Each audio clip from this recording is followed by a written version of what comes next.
खुशामदीद है आपका daily night story में। चैनल को सब्सक्राइब करें और बेल आइकन जरूर दबाएं। क्या आपने कभी सोचा है जब पूरी दुनिया एक तरफ हो और सच सिर्फ एक इंसान के साथ हो तो क्या होता है? ये कहानी है हजरत नूह की, एक ऐसे नबी की जिन्होंने सब्र की वो मिसाल कायम की जो कयामत तक याद रखी जाएगी। हजरत नूह अलैहिस्सलाम को अल्लाह ने अपनी कौम की तरफ भेजा, एक ऐसी कौम जो बुतों की पूजा में डूब चुकी थी, न सच सुनना चाहती थी न हक को मानना। नूह ने दिन रात छुपकर भी और अलानिया भी लोगों को अल्लाह की तरफ बुलाया। उन्होंने कहा, अल्लाह को मानो, वही तुम्हारा रब है। लेकिन जवाब में क्या मिला? हंसी, मजाक और इनकार। साल गुजरते गए, 10 साल, 50 साल, हत्ता कि 950 साल।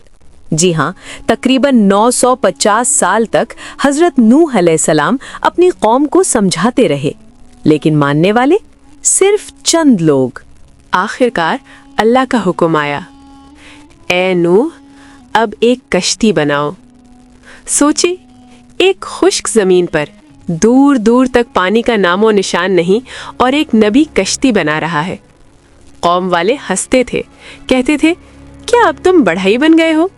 मगर नूह खामोशी से अपना काम करते रहे। फिर वो लम्हा आया, आसमान से बारिश बरसने लगी, जमीन से पानी उबलने लगा, हर तरफ पानी ही पानी। ये था अजीम तूफान।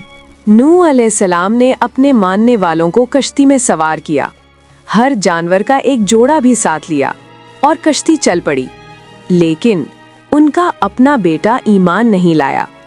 नूह अलैहिस्सलाम ने पुकारा, बेटा हमारे साथ आ जाओ। मगर उसने कहा, मैं पहाड़ पर चढ़ जाऊंगा, वो मुझे बचा लेगा। और फिर एक मौज आई और सब कुछ खत्म हो गया। ये लम्हा हर दिल को हिला देता है। आखिरकार तूफान खत्म हुआ, कश्ती एक पहाड़ पर आकर ठहर गई और एक नई जिंदगी का आगाज हुआ। ये कहानी हमें क्या सिखाती है?